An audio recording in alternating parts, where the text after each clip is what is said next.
Alors, abonnez-vous massivement et surtout n'oubliez pas de décrocher la cloche de notification pour ne rater aucun de nos programmes.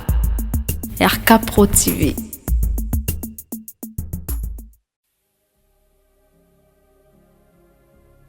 Mbote Shalom, peuple de Dieu.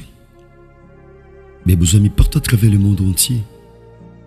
Mes bolandaka radio Parole Vie, la radio chrétienne, où ils ont un objectif moko, la communauté Mabatu et pas une ensemble. Oui, bien-aimé.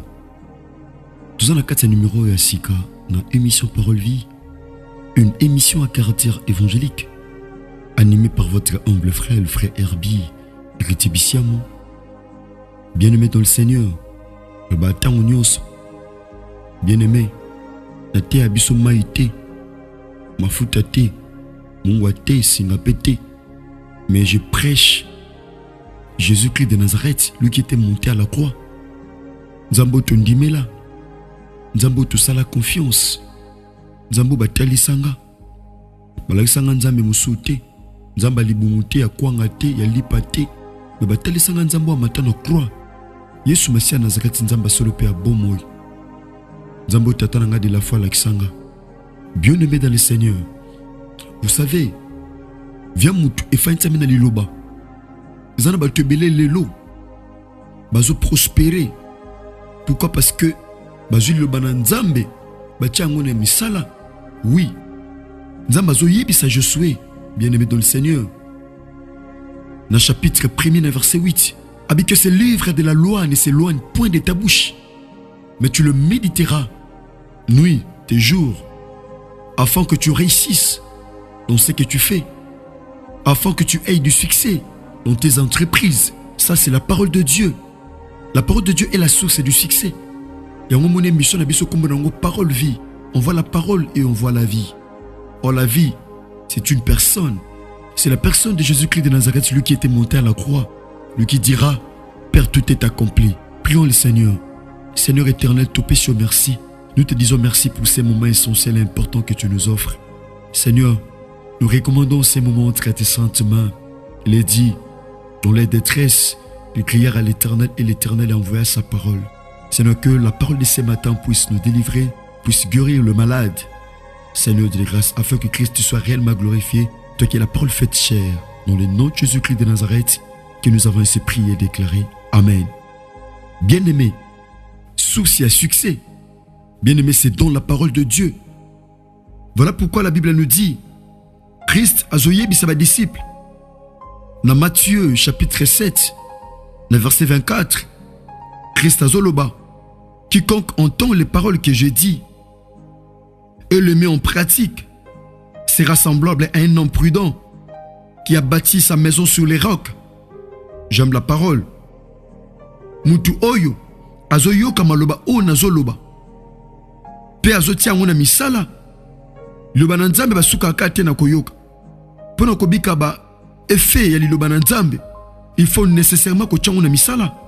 Abi moto nyonso azoyo kamaloba, pe azotia na musala. Bien-aimé, alokola mutu azotonga ndako likona libanga, oh les rocs c'est Christ. Yemtaza libanga. Bien-aimé, mutabika akate na lipa. Mutabika akate na lipa, mena liloba. Ozobi me pa inanzam. Merci bien-aimé dans le Seigneur. Dans le ce sujet, otozoloba lelo, ezam normal maté otogoto banango lobi lundi. Sauf que lobi lundi, bien-aimé, vous avez une difficulté à tourner mission. Yango temo to banango lelo mardi par la grâce de Dieu. Nzambazolo kumu. Na mikolomisa toto l'exan ba famille, il y a tant de témoignages. Ne comprenons nos témoigner te na ondima pour ceux qui la TP au témoigner. C'est possible yo pour témoigner. Si je te le lelo aller sur ta parole. Nalilo banayo, c'est ça le sujet. Nalilo banayo. Bien-aimé, les allez sujet oyo par la grâce de Dieu nzamba tchenga na mutema to partager. No ba tangu nyonso na te abiso mayele na ngate pe makanisi na ngate. Mais je vous prêche la parole de Dieu. Je vous prêche tout ce que Dieu me met à cœur. Parce que je suis le prédicateur de la bonne nouvelle. Na teaka, Yesu Masia Nazareth nzamba solo pe a bomoy. Écoutez ce que nous dit la Bible. Dans Luc chapitre 5, au premier verset, la Bible dit ceci. Comme Jésus s'est trouvé auprès du lac de Génézareth, et que la foule se pressait autour de lui pour entendre la parole de Dieu, il vit au bord du lac 2 barques, d'où les pêcheurs étaient descendus pour laver leurs filets. Oh! Il montant dans l'une de ces barques, qui était à Simon, et le pria de s'éloigner un peu des terres. Puis il s'assit, et de la barque, il enseignait la foule. Bien-aimé, bon, tel s'abisso les solo. Il y a Simon, les solo à pêcheur, dans le lac il y a Génézareth. Les qui n'a foule le belé, bande kolanda Christ. Mais Christ a envoyé dans le lac il y a Génézareth. A moni 2 barques. Bien-aimé. Les qui a pas pêcheur bangonios. Ma pona qui moko. Bien-aimé. Vous réalisez, le Dieu que nous prions, c'est un Dieu de choix. Nzambo te semble la kazaka nzamba choix. Aponaka. Nzambo aponaka. Amoni ba barque mi balé. M'a s'intéressé na barque ya Simon. Pendant que je parle, tika nzamba s'intéressé na mutumoko. Nzamba pono mon frère, pono ma soeur. Baba kezaki mi balé moi utiliser nos sumbalé sala kité. Le Dieu que nous prions, c'est un Dieu de choix. Asala a choix ponaka. Péchoa ou asali. Muto lobala zate. Ce n'est pas nos pona muto. Ce n'est pas nos poni famille. Ce n'est pas nos poni pasteur. Ce n'est pas nos poni ndeko. Pas nos poni ndeko. Oui, notre Dieu azanzamba choix a ponaka. A poni barque ya Simon. Oh, Simon, bandeko sokola filet. Ando sokola filet non parce que kanga bambi se belé te.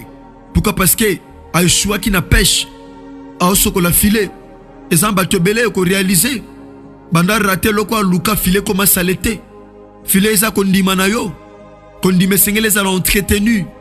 Simon ta ko ki mbisité. A pêcha ki butumbi maganya ke lokote. Même pas effrentant. Simon était en train de laver son filet. Alga qui filet n'est à la propre.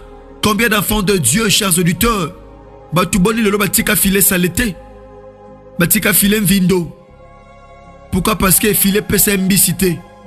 Filet pese lo kando lukate. Abi filet ope. Na sali nuit blanche. Na pêche butu mobimba. Na joata ndaka late. Atambisa mke na zuite. Yango pêche habité. Lokola filet pesa ngambis. Atalo na zuite. Tika na sokola filet. Tika na sokolango. Tika na sokola filet za la salité. Abado longo la bia salité za ki na kati ya filet. Parfois filet zo ki banzete. Parfois zo ki ba ki kandala. Biloko nyonso za ki na kati ya filet. Il a fallu longo la pour filet tika la propre. Yaya. Sokola filet. Ça en sorte que filet za la propre. Parce qu'attend le zuite. Lobozo. Filet za kondima na yo.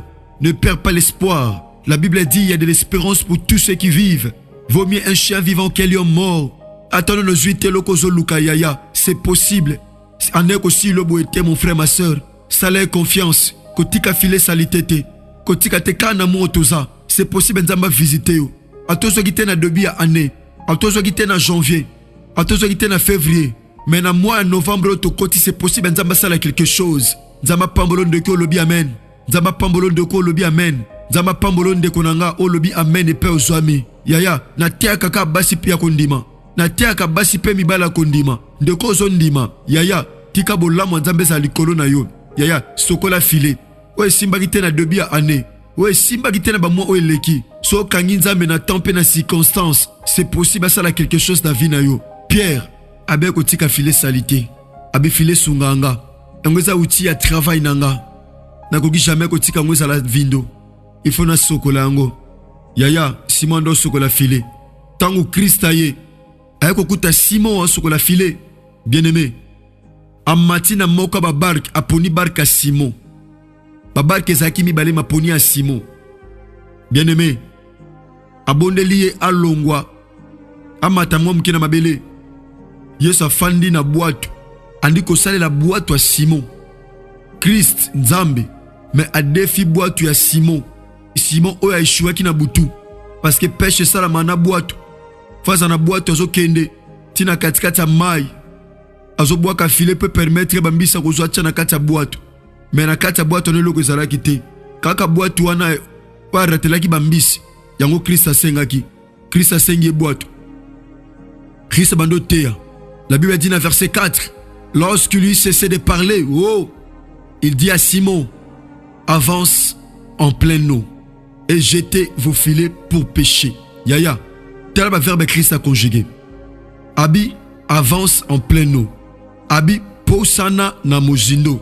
Donc, kende na profondeur. Sambela lisusu. Bondela. Lukelo nganzambe. Pona likambono moni biyanote. Kota na mai. Kota na mabondeli. Buka mabolongo. Luka nzambe. Ato eshuaki. Esheki na yo. Et un péché te pousse na liboso na nzambe. Esheki na yo. Et un péché te yaya. Oza na détermination. Esheki na yo. Et longo la vision te oza nango. Abi ale. Bo poussana. Bo bois kaba filet. Jetez vos filets. Likambako avancez. Abi si Pierre avance. Mais likambako bois ka filet. Abi jetez vos filets. Donc likambako côte na profondeur. Ezagi likamba individualité. Yaya. Likamba Pierre. Mais le pono bois ka filet. Abi bo bois ka filet. Simon Lobi. Maître. Nous avons travaillé toute la nuit. Sans rien prendre. Oh. À nous rappeler Christ Béchekinaï. Bien aimé. Yes aussi à Lobi. À bois ka filet. Mais Pierre. À nous rappeler Christ Béchek. Bien aimé. Rappelez Christ faiblesse na yo. Rappelez Christ kozanga na yo. Rappelez Yaya Oyo Zangi. Rappelez Yaya Soni na yo. Rappelez yango. Ayabisho ndima. Oui, ozo ndima. Mais rappelez problème na yo. Le bas Seigneur, mon ali kamtel les autres sanga. Le bas Seigneur, mon domaine tel panama kambezo simbate. Le bas Seigneur, mon ali kamtel les autres simbate. Ah yabisinga na boka filé. Mais yeba kende na zabe sina shuaki. Yeba kende na zabe libala si ekufa. Yeba kende na zabo santé zo simbate. Yeba kende na zabe na melaka bakisi. Yeba kende na zabo ba melanga bambongo. Yeba kende na zabo na za empoisonné. Yeba kende na zabo nazobika humiliation. Yeba kende na zabo rien ne va dans ma vie. Yeba kende na zabo rien ne marche dans ma vie. Abisi Christ. Abi Seigneur, j'ai travaillé toute la nuit. Je n'ai rien pris. Abi Seigneur na sali butu mobimba. Butu batu balala ramenga na zo péché. Na sali pêche. Na misi mayele nyo sa pêche zo simbate. Seigneur naza mwasi malam. Naza bizaeli malam. Mais libale simbate. Seigneur pesanga te malonga mais zo simbate. Seigneur pesanga mayele mais musa lezate. Seigneur rappelez ngo pa na nzambe. Rappelez na tongo lelo bien-aimé. Asala matoi pona koyoka. Pe asala misu pona komona. Rappelez ba faiblesse na yo. Rappelez nyonso bien-aimé. Rappelez ayoka ka bien-aimé. Abi réveiller ma mémoire. Te yebisa bien-aimé dans le Seigneur. De konanga mwasi pe amubali. Biso to suka par la grâce de Dieu. Et pas oser rappeler nzambe be sheka vina yo. Le bas Seigneur na wumeli pe mi makambo zo simbate meka yakamana bo sokoro. Le bas Seigneur makambo zo simbate et pas oser mozo bonde le pai na nzambe. Oser nzambe tata makambo zo simbate na le pe mi makambo zo simbate. Kolo to pesi merci. Pona bolingo pengolo likona biso. Tata merci pona liloba oyo. Et te ami tata. Na zondi mankolo ndeko mo o makambe simba ite na passé. Quand nous avons confiance na prise ko simba afin que Christ soit la glorifié. Na kombo na Yesu Christ en Nazareth ndeto bondeli petolobi amen. Merci bien-aimé dans le Seigneur. Message où est soukité par la grâce de Dieu to continuons au lobby sur Christ sa maison ngilité. Et on a bondeli onde ko na ba tango nyonso. Zoaka tango partager ma terre oyo. Pe zo tango sambela rappeler nzambe. Et loko zo se le peine nzambe o non monité. Rappeler pa na nzambe. Rappeler yebisaye. Yebisa le Seigneur. Tama kamna okuta nango. Le bas Seigneur nga makambe simbate. Ndeko posi même na message na biso. So lingo banda reçoit message ko comme la biso na plus 743 89 75 70 917. Comme la biso bien-aimé topé na plus 743 89 670 76 01. Reçoit biso reçoit ingénieur Chris Kundenga. Reçoit penga directement pasteur Herbie na ba numéro mi balé topesi. Bien-aimé comme la biso, zo matia ou partager ango, so écrit sa maison ngelite to kutani bongo lobby na numéro asika. Sinon, tika ngolo pe bola mu nzambe na bomo eza na bino. Merci que Dieu vous bénisse. Abonnez-vous sur RK Prod pour équilibrer votre vie. Un programme consistant pour votre vie chrétienne. Campagne évangélique. Prédication. Prière,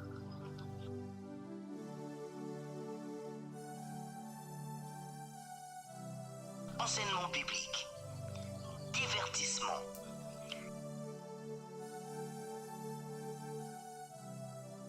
cinéma,